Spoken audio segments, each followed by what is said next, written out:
Hello guys, welcome back to my channel.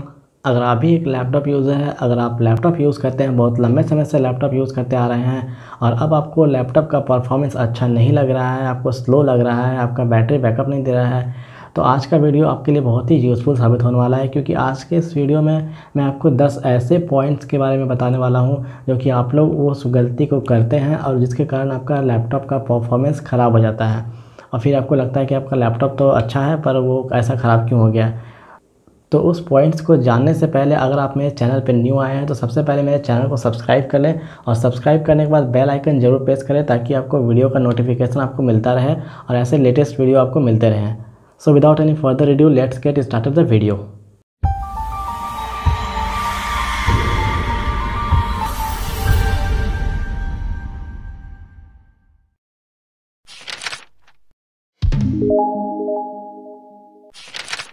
तो first point जो हमारा है वो है कि do not keep your laptop plug in all the time. तो बहुत से लोग ऐसे होते हैं कि अपना लैपटॉप को हमेशा वो चार्ज में लगा कर रखते हैं, तो उनको ऐसा नहीं करना चाहिए क्योंकि इससे क्या होता है कि आपके लैपटॉप का जो बैटरी है वो कंटिन्यूसली चार्ज होते रहता है। वो 100% हो गया उसके बाद भी वो कंटिन्यूस चार्ज होते रहता है। तो इससे क्या होता है कि लैपटॉप का जो बैटरी होता है वो उसका लाइफ बहुत ही कम हो जाता है। आप देखते हो कि इस बैटरी में क्या होता है कि एक फंक्शन दिया होता है लैपटॉप में कि आप उसका बैटरी को हेल्थ को बचाना चाहते हैं तो आप मैक्सिमम आप 80% उसको चार्ज कीजिए। इससे क्या होता है आपका लाइफ का जो बैटरी का लाइफ स्पेन है वो ज़्यादा चलता है। अगर आप बैटरी को 50% चार्ज करते हैं तो भी ठीक है, अगर 80% चार्ज करते हैं तभी ठीक है। वहाँ पे आपको लैपटॉप में एक ऑप्शन दिया हुआ रहता है कि बैटरी हेल्थ को अगर आपको बनाए रखना है, अच्छा रखना है कंडीशन को, तो आप उसको 80% ही चार्ज करें। लेकिन हम लोग क्या करते हैं उस फंक्शन को ऑन नहीं करते, ऑफ रखते हैं और उसको 100% तक चार्ज करते हैं और 100% चार्ज करने के बाद भी क्या करते हैं उसको कंटिन्यूसली चार्ज में लगा छोड़ देते हैं। इससे क्या होता है कि वो बैटरी कंटिन्यूस प्लग इन में चार्ज होते रहता है और वो क्या होता है कि वो एक समय ऐसा है कि उसका बैटरी जो है बैकअप देना कम कर देगा। वो जैसे जो आपका पहले 4 घंटा 6 घंटा चलता था वो अब धीरे धीरे 2 घंटा 2.5 घंटा में हो जाएगा, फिर ज़्यादा धीरे धीरे 1 घंटा में आ जाएगा। तो ऐसा नहीं करना है आपको। जो है जब आपको यूज़ करना है लैपटॉप को तभी आपको चार्ज में लगाना है। अगर आप नॉर्मल यूज़ कर रहे हैं तब तो आपको चार्ज नहीं करना है क्योंकि आपका जो बैटरी का जो बैकअप है वो उस पर ही आपका नॉर्मल यूज़र चल जाएगा। अगर आपको सिर्फ 2 ही कंडीशन पे आपको इसको चार्ज में लगा के यूज़ करना है। पहला, जब आप उसमें गेमिंग कर रहे हैं तब आप चार्ज में लगा के गेमिंग कर सकते हैं क्योंकि गेमिंग के टाइम आपको क्या होता है कि बैटरी पे लोड पड़ता है तो वो क्या करता है बैटरी जो वो अपना बैटरी वो ड्रेन होने लगता है। तो उस टाइम आप क्या करते हैं चार्जर अगर लगा देते हैं तो वो एक्सटर्नल चार्जर की हेल्प से आपके मतलब कि आपके प्रोसेसर को पावर देना शुरू कर देता है, तो इससे बैटरी पे लोड कम पड़ता है। और दूसरा ऑप्शन क्या है कि अगर आप अपना लैपटॉप में वीडियो एडिटिंग कर रहे हैं या फिर कुछ प्रोग्रामिंग कर रहे हैं, बहुत ही हार्ड प्रोग्रामिंग कर रहे हैं, तो उस समय हम लोग क्या करते हैं कि बैटरी में चार्जिंग को लगा सकते हैं, आपको उससे कोई दिक्कत नहीं है। लेकिन आप नॉर्मल यूज़ कर रहे हैं, वर्ड एक्सेल पावर पॉइंट चला रहे हैं, तो यहाँ पे कोई ज़रूरत नहीं है कि हम कंटिन्यूसली उसको चार्ज में लगा के काम करें। तो सेकंड पॉइंट जो हमारा है वो है कि open and close laptop lead very gently. ये क्या करता है, जैसे कि हम लोग कभी कभी लोग क्या करते हैं कि लैपटॉप का हम लोग का काम ख़त्म हो गया तो मतलब जैसे यूज़ हम लोग ख़त्म हो गया तो सीधे हम लैपटॉप को लीड को फटाक से उसको ऐसे पटक दिए। तो ये हम लोग को नहीं करना। उसको लैपटॉप की जो लीड है ये इसको लीड बोला जाता है, इसका लैपटॉप का लीड, ये जो ऊपर का जैसे डिस्प्ले है उसको, तो इस लीड को बहुत ही आराम से खोलना है और आराम से इसको ऑफ़ करना है क्योंकि ये जो लैपटॉप का लीड जो होता है वो एक्चुअली यहाँ पे एक फ्लैक्स केबल होता है और फ्लैक्स केबल से डिस्प्ले जो होता है वो मदरबोर्ड से कनेक्टेड होता है। तो अगर हम लोग इसको आराम से अगर ऑन ऑफ नहीं करते हैं, उसको बहुत ही ज़्यादा प्रेशर लगा के कर देते हैं, तो इससे क्या होता है कि आपका फ्लैक्स केबल पे फोर्स पड़ता है और वो फ्लैक्स केबल जो होता है वो हो सकता है कि अनप्लग हो जाए अंदर मदरबोर्ड से या फिर हो सकता है कि वो बैंड होकर टूट जाए। तो जब भी आपके लैपटॉप के लीड को ऑफ़ या ऑन करना है तो वो अब बहुत ही आराम से इसको उठाएं और उसको बहुत ही आराम से इसको नीचे रखें, ठीक है। वैसे तो लैपटॉप का स्क्रीन आपका फूटने वाला नहीं है क्योंकि पहले का स्क्रीन आपका ग्लास का होता था, अब जो है वो ग्लास का नहीं होता, फाइबर होता है। तो आप इसको कितना भी बैंड कर दो ये लैपटॉप का डिस्प्ले टूटेगा नहीं। बट फिर भी आप यहाँ पे फ्लैक्स के केबल को बचाने के लिए आप इसको जेंटली इसको सीधा धीरे धीरे इसको ऑफ़ कीजिए और धीरे धीरे इसको ऑन कीजिए, ठीक है। तो थर्ड जो पॉइंट है वो हमारा पॉइंट है कि बाइंग ए कूलिंग पैड। तो अगर आप लैपटॉप यूज़ करते हैं और लैपटॉप को बहुत ही ज़्यादा हीट होता है, ठीक है, तो उसमें आपको पता हो कि लैपटॉप में एक प्रोसेसर फ़ैन लगा होता है जो कि हीट को आपको कूल करने का काम करता है। पर वो फ़ैन बहुत ही छोटा होता है, जिसके कारण क्या होता है कि अभी अगर आप लैपटॉप को हैवी यूज़ कर रहे हैं, अगर आप गेमिंग कर रहे हैं, तो उस टाइम क्या होता है बहुत ही ज़्यादा फ़ैन बहुत ही ज़्यादा तेज़ चलता है आपको प्रोसेसर को कूल करने के लिए, पर वो उतना सफिशिएंट नहीं होता है।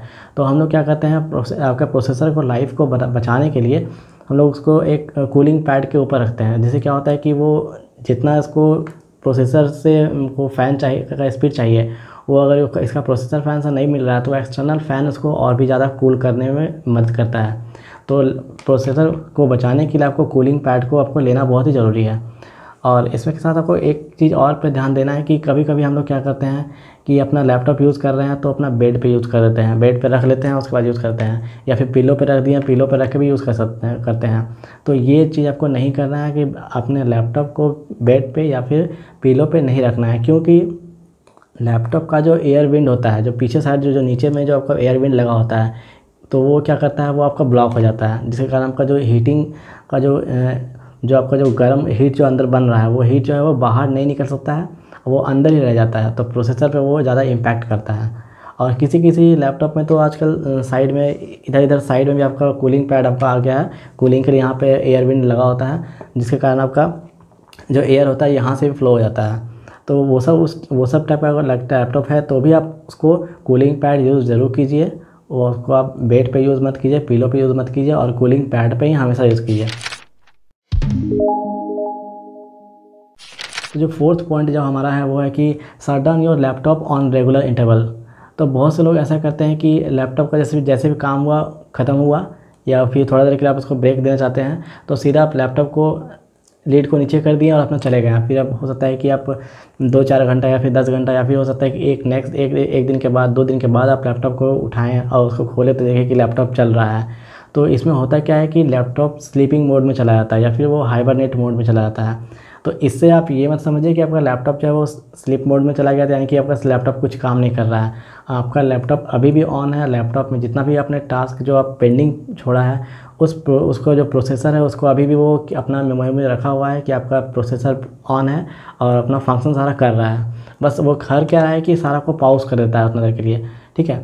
तो उससे क्या होता है कि आपका प्रोसेसर तो अंदर चल रहा है, काम कर रहा है, लेकिन वो कंटिन्यू ऑन होने के कारण क्या होता है, कभी कभी ऐसा होता है कि आपका वाईफाई से कनेक्टेड है और कुछ इंपॉर्टेंट्स अपडेट आया विंडोज़ में जो कि ऑटोमेटिक इंस्टॉल हो गया, लेकिन वो इंस्टॉल होने के बाद वो क्या होता है कि फिर भी इंस्टॉल पेंडिंग रहता है, डाउनलोडिंग होने के बाद इंस्टॉलेशन पेंडिंग रहता है। तो उसके कारण भी क्या होता है कि आप उसको लीड को नीचे कर दिए और वो पेंडिंग जो है वो नेक्स्ट टाइम जब ओपन करेंगे तो प्रोसेसर क्या करेगा, उस पेंडिंग को इंस्टॉल करना शुरू कर देता है। और इसमें क्या होता है कि वो जो प्रोसेसर है वो हैंग होने लगता है, आपका सिस्टम हैंग होने लगेगा, और आपका कभी कभी ऐसा होता है कि आपका सिस्टम करप्ट होने का भी चांसेस होता है। तो ऐसा कोशिश कीजिए कि अपने लैपटॉप को रेगुलर इंटरवल में एक दिन पे या फिर 2-4 घंटा पे जब भी आपको काम ख़त्म हो जाता है तो उसको शट डाउन प्रॉपर्ली कर दीजिए, फिर ताकि आप नेक्स्ट डे उसको जब भी ऑन करें तो वो जल्दी से ऑन हो जाए। ऐसा नहीं कि आप नेक्स्ट डे जब ऑन कर रहे हैं तो वो स्टार्ट हो जाए, आपका विंडो अपडेटिंग स्टार्ट हो जाए, विंडो अपडेटिंग एंड वहाँ लिख दे और वहाँ पर ऑप्शन आ जाएगा do not shut down your system. तो उस समय क्या होगा कि बहुत टाइम ले लेगा आपका सिस्टम को ऑन होने में, करीब 1 से 2 घंटा भी ले सकता है आपका सिस्टम ऑन होने में, बिना नेट कनेक्टेड रहेगा फिर भी आपका टाइम लेगा, क्योंकि वो विंडो जो है प्रॉपर्ली वो अपडेट नहीं हो सका शट डाउन होते टाइम। तो जो 5th पॉइंट हमारा है कि keep your important stuff outside OS drive. हम लोग कभी कभी क्या करते हैं, अपना जो इम्पोर्टेंट काम का फाइल होता है, चाहे वो वीडियो फाइल हो, ऑडियो फाइल हो, इमेज हो, या फिर कोई आपका एक्सेल का फाइल हो, वो हम लोग क्या करते हैं सीधा अपना डेस्कटॉप में जमा कर देते हैं, और फिर क्या करते हैं वहीं डेस्कटॉप से हमको रेगुलर उसको ऑन करना है तो रेगुलर उसको डेस्कटॉप पे ही उसको फाइल को ओपन कर लिए, उसको वहीं से क्लोज़ कर दिए और सारा फाइल अपना डेस्कटॉप में ही रखे हुए हैं। तो ये काम आपको बंद करना है, क्योंकि इससे क्या होता है कि आपके ओएस ड्राइव जो होता है वो फुल होने लगता है। जैसे कि कभी कभी ऐसा होता है कि आपका सी ड्राइव जो है बहुत ही कम स्पेस का है, आपने उसको 100 GB स्पेस दे के रखा है, कम दे के रखा है, 50 GB स्पेस दे के रखा है, और आपने उसमें विंडोज़ जो ओरिजिनल इंस्टॉल कर दिया है। तो ओरिजिनल विंडोज़ क्या होता है, वो रेगुलर इंटरवल में क्या होता है कि टाइम टू टाइम वो अपडेट हो जाता है। अगर आप जब इंस्टॉलिंग के टाइम अगर वो विंडो जो है 40 GB का होगा तो आपका 2-3 बार अपडेट होने के बाद वो 50 GB बन जाएगा, ठीक है। तो इससे क्या होता है कि सी ड्राइव का स्पेस कम होने के कारण और आपका जो फाइल भी सी ड्राइव में रखा हुआ है तो वो डबल मेमोरी कंज्यूम करेगा और प्रोसेसर मतलब कि विंडो को अच्छे से चलने नहीं देगा। जैसे आपने विंडो 10 डाल कर रखा है तो होता क्या है कि देखिए, जैसे कि हम लोग को जो रूम मिलता है वो 12x12 का या फिर 10x10 का रूम होता है। तो हम लोग को वहाँ पे अगर हम सिंपल अपने रूम में खड़ा रहना चाहें तो हमको खड़ा रहने के लिए 1 फीट या फिर 2 फीट का स्पेस भी काफ़ी है, वहाँ पे हम खड़े रह सकते हैं। पर वहाँ पे अपना काम नहीं कर सकते, जैसे कि आपको कुछ भी काम वर्क करना है तो उसके लिए आपको स्पेस ज़्यादा होना चाहिए, ठीक है। जैसे कि आप खड़ा रहने के लिए आपको 1x1 चाहिए, लेकिन आपको कुछ काम करना है तो वहाँ पे आपको स्पेस ज़्यादा चाहिए, तभी आप वहाँ पे कर सकते हैं, मूव होकर अपना काम कर सकते हैं। अब आपको कॉम्पैक्ट स्पेस दे दिया जाएगा और उसी बीच में आपको बोला जाएगा कि यहाँ पे आपको खड़ा भी रहना है और आपको काम भी करना है।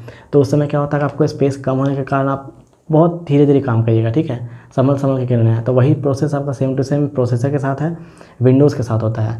अगर आप विंडो के लिए जो आप ड्राइव छोड़े हैं वो आपने 50 GB का स्पेस छोड़ दिया है, ठीक है, अलॉट कर दिया है कि 50 GB में आपको OS ड्राइव को रखना है, और उसमें आपने विंडो 10 को इंस्टॉल कर दिया। विंडो 10 ऑटोमेटिक इंस्टॉल हुआ तो हो सकता है कि आपने 30 GB का इंस्टॉल हुआ, उस समय इंस्टॉलिंग के टाइम वो 30 GB हुआ, लेकिन 2-3 अपडेट होने के बाद वो क्या हुआ कि 40 GB बन गया। तो अब उसके पास स्पेस कितना बचा, सिर्फ 10 GB का स्पेस बच गया वहाँ पे कुछ भी काम को करने के लिए। तो जब आप वहाँ पे एक्सेल खोले, जब आपने पावर पॉइंट खोला, जब आपने कोई फोटोशॉप खोल दिया या फिर कोई प्रोग्रामिंग का लैंग्वेज खोल दिया, C++, जावा, कुछ भी खोल दिया वहाँ पे, तो उस समय क्या होता है कि वो 10 GB जो है स्पेस है वो उस विंडो के लिए कम हो जाता है आपके काम को परफॉर्म करने के लिए, और उसके कारण क्या होता है कि आपका परफॉर्मेंस जो होता है वो स्लो दिखने लगता है विंडो का। आप सभी सोचते हैं कि मेरा प्रोसेसर तो i5 है, i10 है, जो भी एक रहता है, और आपको लगता है कि प्रोसेसर इतना हाई होने के बाद भी आपको प्रोसेसर अच्छे से काम नहीं कर रहा है। प्रोसेसर काम करने का स्पेस ही नहीं आपने दिया है उसको। आपको अपना जो स्टफ़, जो फाइल है, आपका वीडियो फाइल है, एडिटिंग फाइल, जो भी है फाइल है, वो सारे फाइल को आप OS ड्राइव से अलग रखिए। OS ड्राइव को कम से कम 200 GB स्पेस दीजिए ताकि वो अच्छे से परफॉर्म कर सके। तो ऐसा आपको नहीं करना है, आपको जो अपना फ़ाइल होता है उस फाइल को आपको अदर ड्राइव में रखना है, एक्सटर्नल हार्ड डिस्क में रखना है, ठीक है। और अगर आप SSD यूज़ करते हैं तो और ज़्यादा बेटर होगा इसके लिए। तो 6 पॉइंट जो हमारा है वो है कि do not charge your battery up to 100%। इसके बारे में मैंने फर्स्ट पॉइंट में बताया था थोड़ा सा, तो इस पर और बता देता हूँ कि कभी भी अपने लैपटॉप के बैटरी को 100% कंप्लीट चार्ज मत कीजिए। अब थोड़ा सा उसे कम रखिए, 90% रखिए, 97% रखिए, काफ़ी है, लेकिन 100% कभी मत कीजिए। क्योंकि आप जैसे कि अपने खुद के लाइफ से अगर इसको जोड़ते हैं, जैसे कि प्रोसेसर आपने क्या किया, आपने आपका जैसे स्टमक कितना छोटा दिया हुआ है स्टमक, ठीक है। तो अगर आपने पूरा स्टमक को फुल करके आपने खाना खाया, ठीक है, तो क्या होता है कि जैसे आपने फुल उसको करके खाते हैं और आप कुछ भी काम करने बैठते हैं तो आप क्या होता है कि उनको बहुत ही ज़्यादा सफोकेशन होता है कि आप सांस ले नहीं पा रहे हैं, तो ऐसा कुछ आपको फील अच्छा बेटर नहीं होता है। आप थोड़ा सा उसको रेस्ट करते हैं, थोड़ा सा खाना आपका डाइजेस्ट हो जाता है तो वहाँ आपका स्टमक में आपका स्पेस बन जाता है, तब फिर आप अच्छे से उसको यूज़ कर सकते हैं, कुछ भी आपका काम कर सकते हैं। तो सेम प्रोसेस लैपटॉप के भी साथ है। ये भी एक समझ लिए कि आपका ह्यूमन ब्रेन का ही अच्छा काम कर रहा है। ये क्या कर रहा है, अब जैसे कि बैटरी को 100% फुल कर दिए, फुल करने के बाद उसको तुरंत यूज़ करना स्टार्ट कर दिए, ठीक है। तो फुल में क्या होता है, यूज़ तो होता है पर स्टार्टिंग का जो 10% है वो बहुत ही, तो समझिए कि तब एक तरह का बेकार जाता है, ठीक है, उसको आप यूज़ नहीं कर सकते हैं। और फुल होने के कारण क्या होता है, उसका फिर उसको यूज़ करना शुरू कर दिए, तो होता है क्या है कि आपका बैटरी फुल है और उसको आप तुरंत यूज़ करना शुरू कर दिए, फिर चार्ज लगा दिए, फिर फुल कर दिए, फिर चार्ज लगा दिए, फिर फुल कर दिए, तो फिर आपका बैटरी होता है फूलने लगता है, ठीक है। उसके अंदर का जो मैकेनिज्म है, जो उसका मटेरियल है वो क्या होता है, फूल के आपका फिर पूरा फूल जाता है। तो इससे क्या होता है कि आपका बैटरी ऑटोमेटिक ख़राब हो गया, ठीक है। इसलिए आपको लैपटॉप में दिया हो रहता है बैटरी हेल्थ नाम का एक ऑप्शन, उसको ऑन कीजिए और उसको आप 80% चार्ज कीजिए, 90% चार्ज कीजिए, और कभी भी 100% चार्ज मत कीजिए। ये फार्मूला लैपटॉप के साथ नहीं, किसी भी बैटरी लगाने वाला डिवाइस के साथ यूज़ होता है, चाहे आपका मोबाइल हो, चाहे आपका लैपटॉप हो, या कोई भी डिवाइस हो जिसमें बैटरी लगता है, उसको कभी भी 100% चार्ज मत कीजिए। तो 7th पॉइंट हमारा है कि use external keyboard while typing. तो बहुत से लोग ऐसे होते हैं कि उनको कुछ लंबा चीज़ टाइप करना होता है, तो वो जो लैपटॉप का जो कॉम्पैक्ट कीबोर्ड जो उसमें दिया हुआ है उसी लैपटॉप के कीबोर्ड के साथ ही वो टाइप करना स्टार्ट कर देते हैं। ठीक है, नो डाउट कि आप टाइप कर सकते हैं, बट उस पर टाइप नहीं करना चाहिए, क्योंकि बहुत से लोग का आदत होता है कि वो, बहुत से लोग पता नहीं क्या ऐसा दुश्मनी होता है इंटर की के साथ, कि वो लोग क्या करते हैं, अगर कुछ भी कुछ टाइपिंग कर रहे हैं तो लाइन चेंज करना है तो इतना ज़ोर से हम इंटर प्रेस करेंगे, ठीक है। तो अगर आपको भी ऐसा कोई आदत है कि आप इंटर प्रेस करते हैं बहुत तेज़ी से, तो आप कभी भी अपने लैपटॉप का कीबोर्ड को यूज़ मत कीजिए, क्योंकि लैपटॉप का जो कीबोर्ड होता है, वो जो लैपटॉप का कीबोर्ड होता है वो जस्ट आपका मदरबोर्ड से एकदम सटा हो रहता है, और आजकल का जो लैपटॉप जितना भी आ रहा है उसका जो मदरबोर्ड होता है वो बहुत ही पतला हो गया है, क्योंकि आजकल का लैपटॉप ही पतला होते जा रहा है। तो पतला होने के लिए वो पार्ट्स को धीरे धीरे पतला करते जा रहा है कंपनी। तो क्या कर रही है कि अब थिकनेस बहुत ही ज़्यादा पतला होने के कारण मदरबोर्ड वो आपका, और जस्ट उसके ऊपर कीबोर्ड होने के कारण जब भी आप कीबोर्ड का बटन प्रेस करते हैं बहुत ज़ोर से, तो क्या होता है कि आपका जो लैपटॉप का जो मदरबोर्ड है वो ऐसे हल्का सा बैंड होता है, ठीक है, कभी कभी ऐसे जैसे बैंड होता है, ठीक है।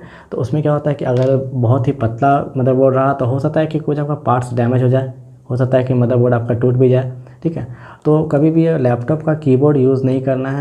अगर नॉर्मल यूज़ कर रहे हैं तो उसको हल्के हल्के प्रेस कीजिए, ठीक है, क्योंकि आप देखते हो कि जो बड़ा कीबोर्ड होता है एक्सटर्नल कीबोर्ड, उसका जो बटन होता है वो बहुत ही अंदर तक वो दबता है, जबकि लैपटॉप का जो कीबोर्ड होता है बहुत अंदर तक दबता नहीं है, उसका जो बहुत ही पास में दिया हुआ रहता है उसका जो कनेक्टर होता है। तो कभी भी आप लैपटॉप का कीबोर्ड को बहुत ही लॉन्ग टाइम अगर यूज़ कर रहे हैं तो आराम से यूज़ कीजिए, ठीक है। और हो सके तो पॉसिबल है तो आप एक्सटर्नल कीबोर्ड यूज़ कर लीजिए। एक्सटर्नल कीबोर्ड बहुत ही सस्ता आता है, 200, 250, 300, 400 तक, 500 तक आपको ब्रांडेड कीबोर्ड मिल जाएगा, ठीक है। तो 8 पॉइंट जो हमारा है वो कि stop transporting your laptop in sleep और हाइबरनेट मोड। बहुत से यूज़र ऐसे होते हैं जो कि अपने लैपटॉप को सीधा लीड को डाउन किए और लीड को डाउन करने के बाद उसको बैग में डाल के कहीं भी ले गए, ठीक है। तो ये काम आपको अवॉइड करना है। इससे होता क्या है कि आपका प्रोसेसर, तो आपको पहले ही बताया कि प्रोसेसर आपका ऑन रहता है, ठीक है। हाइबरनेटिंग मोड में भी आपका प्रोसेसर काम करते रहता है, स्लीपिंग मोड में भी आपका प्रोसेसर काम करते रहता है। कभी कभी क्या होता है कि आपने उसको सीधा आपने इसको लीड को डाउन किया और आप उसको बैग में डाल दिए, वो प्रॉपर्ली स्लिप भी नहीं हो पाया और उसको आप उसको बैग में डाल दिए। तो इससे क्या हुआ कि जो भी आपका जो प्रोसेसर का जो हीटिंग प्रोसेस हो रहा था, वो हीटिंग जो इसका निकल रहा था वो आपका प्रॉपर्ली बाहर नहीं निकल पाया। कूलिंग पैड उसको, मतलब कि आपका जो कूलर अंदर दिया हुआ है वो आपका CPU फ़ैन उसको कूल नहीं कर पाया और आपने उसको बैग में डाल दिया। तो जितना भी हीट होगा इसके अंदर का वो सब आपका बैग के अंदर ही रह जाएगा, बैग के अंदर ही रहेगा, आपके लैपटॉप के अंदर ही रहेगा और आपके प्रोसेसर को हीट होते रहेगा। अगर प्रॉपर्ली वो स्लिप हो गया तब तो ठीक है, अगर नहीं स्लिप हो पाया अच्छे से, ठीक है, आपने तुरंत उसको बैग में डाल दिया, ठीक है, तो उस समय आपको क्या होगा कि आपका लैपटॉप जब भी इसको ऑन करेंगे तो कम से कम आपको 1 आवर ले लेगा ऑन होने में, ठीक है। और कभी कभी हो सकता है कि ऑन भी ना हो, उस समय आपको सीधा आपको पावर बटन प्रेस करके आपको शट डाउन करना होगा, उसके बाद ही आप ऑन कर सकते हैं। तो जब भी आप इसको बैग में डाल रहे हैं तो प्रॉपर्ली इसको शट डाउन करके डालिए। और अगर शट डाउन नहीं करना है तो इसको धीरे धीरे इसको डाउन कीजिए। और डाउन जैसे करते हैं तो जैसे भी आपको डाउन करते हैं तो ये देखिए आपका इसका फ़ैन बंद हो जाएगा। उसके बाद आप इसको डालिएगा बैग में। और या फिर आपको लैपटॉप में यहाँ पे लाइट दिखेगा, हार्ड डिस्क का लाइट, प्रोसेसर का लाइट यहाँ दिखता है, ठीक है। तो लाइट को ऑफ होने दीजिएगा, उसके बाद ही आप इसको बैग में डालिएगा। इससे लाइट को ऑफ होने से क्या होता है कि वो प्रॉपर्ली वो हाइबरनेटिंग मोड में चला जाता है और स्लीपिंग मोड में चला जाता है। तो कभी भी लाइट ऑन रहे, प्रोसेसर ऑन रहे, फ़ैन ऑन रहे, उसको सीधा आप लैपटॉप को बैग में मत डालिए। तो 9th पॉइंट जो हमारा है वो है कि always use fuse containing extension board while charging your laptop और एनी डिवाइस। अगर आप किसी भी डिवाइस को चार्ज कर रहे हैं तो आप जिस एक्सटेंशन बोर्ड में आप उसके प्लग को लगाते हैं वहाँ पे एक फ्यूज़ का होना बहुत ही ज़रूरी होता है, क्योंकि अक्सर ऐसा देखा जाता है कि लाइटनिंग के टाइम या फिर शॉर्ट सर्किट के टाइम सबसे पहले आपका चार्जर पे डैमेज होता है, ठीक है। और अगर चार्जर डैमेज होने के बाद वो करंट फ्लो को आपको डायरेक्ट वो AC करंट को प्रोवाइड कर दिया सीधा आपके लैपटॉप में या फिर किसी भी मोबाइल पे या फिर किसी भी इलेक्ट्रॉनिक डिवाइस पे, तो आपको वो इलेक्ट्रॉनिक डिवाइस डायरेक्टली डैमेज होने का चांसेस होता है, ठीक है। तो हमेशा जब भी आप यूज़ कर रहे हो चार्जिंग बोर्ड, तो चार्जिंग बोर्ड में आप उसमें एक फ्यूज़ को लगा लीजिए।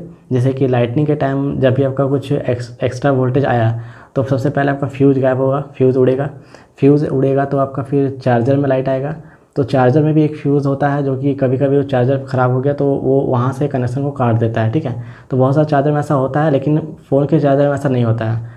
तो कोशिश कीजिए कि एक्सटेंशन बोर्ड आप जो यूज़ कर रहे हैं वहाँ पे एक फ्यूज़ का होना बहुत ही ज़रूरी होता है। इससे आपका शॉर्ट सर्किट से भी बचेगा और आपका लाइटनिंग के टाइम आपका लैपटॉप भी डैमेज होने से बचेगा। और 10th और सबसे लास्ट पॉइंट है और सबसे इम्पॉर्टेंट पॉइंट है ये कि do not use your laptop direct in sunlight. बहुत से लोग ऐसे होते हैं कि जैसे कि ठंड का टाइम आ रहा है तो उसको काम करना है तो वो रूम से बाहर निकल के सीधा डायरेक्ट वो सनलाइट पे चले गए और वहाँ पे अपना ब्राइटनेस बढ़ा के अपना सारा काम कर लिए। सोचे कि वहाँ पे आपका नेटवर्क अच्छा मिलेगा, वाईफाई अच्छा चलेगा, इंटरनेट अच्छा चलेगा, तो वो समझ के वो आपको छत पे जाके वो अपना काम कर लेते हैं। तो इससे होता क्या है कि अगर आपका लैपटॉप थोड़ा पुराना है, जैसे कि आपका एलसीडी डिस्प्ले लगा हुआ है, तो एलसीडी डिस्प्ले में होता है क्या है कि एक लिक्विड होता है डिस्प्ले में, तो वो लिक्विड जो होता है वो डायरेक्ट सनलाइट में होने के कारण वो लिक्विड धीरे धीरे ड्रेन होने लगता है, वो धीरे धीरे वो आपका ड्राई हो जाता है। तो जहाँ जहाँ आपका लिक्विड ड्राई होगा उस जगह पे आपका जो होता है ब्लैक स्पॉट आ जाएगा। आप एलसीडी को कभी कभी ऐसे करके हल्का सा प्रेस करके देखिएगा, तो जहाँ जैसे आप प्रेस करते हैं तो वहाँ का लिक्विड जो होता है वो साइड हो जाता है, और उस जगह पे वहाँ पे जो लिक्विड होता है वो नहीं होने के कारण वहाँ पे आपको ब्लैक स्पॉट दिखता है। ठीक है, और जैसे आप फिंगर को हटाते हैं तो फिर से वो लिक्विड वहाँ पे अपना जगह आ जाता है उस जगह पे, और उसके बाद वो फिर से आपको ब्लैक स्पॉट हट जाता है और फिर से आपका डिस्प्ले दिखने लगता है। तो याद रखिए वो एलसीडी डिस्प्ले वाले में ज़्यादा इम्पैक्ट करता है इस टाइप का फंक्शन, कि आप डायरेक्ट सनलाइट पे रखें तो सनलाइट सीधा आपका लैपटॉप पे पड़ता है और उसका डिस्प्ले का एलसीडी का आपका लिक्विड जो होता है वो ड्राई करा जाता है। तो इससे 3 तरह का नुकसान होता है। पहला नुकसान तो होता है आपका डिस्प्ले ख़राब होता है। दूसरा नुकसान होता है कि आपका जो सीपीयू का फ़ैन है, सीपीयू का फ़ैन जो प्रोसेसर को कूल कर रहा है, वो सनलाइट क्या करेगा, उसका उल्टा कर देगा कि उसको कूलिंग होने नहीं देगा, मतलब कूल होने नहीं दे रहा है और वो कंटिन्यू उसको गर्म करते जा रहा है ऊपर से, और सनलाइट पड़ रहा है और पूरा वो हीट हो जाता है प्रोसेसर। इससे आपका प्रोसेसर भी डैमेज होने का चांसेस है। और दूसरा प्रोसेसर के बाद आपका तीसरा क्या है, आपका बैटरी भी आपका क्या होता है कि आपका सनलाइट में होने के कारण क्या होता है, उसका मैकेनिज्म ख़राब हो जाता है बैटरी का। इसीलिए बैटरी को जब भी रखा जाता है तो मतलब कि अर्थ से थोड़ा ऊपर रखा जाता है और उसको डायरेक्ट सनलाइट में नहीं रखा जाता है। ठीक है, तो कभी भी लैपटॉप को सनलाइट में मत यूज़ कीजिए, इससे बहुत सारा नुकसान है, आपका सीधा आपका लैपटॉप ही ख़राब हो जाएगा। तो आज के इस वीडियो में बस इतना ही, फिर मिलेंगे अपने नेक्स्ट वीडियो में। तब तक के लिए आप stay tune my channel. Thank you and good bye.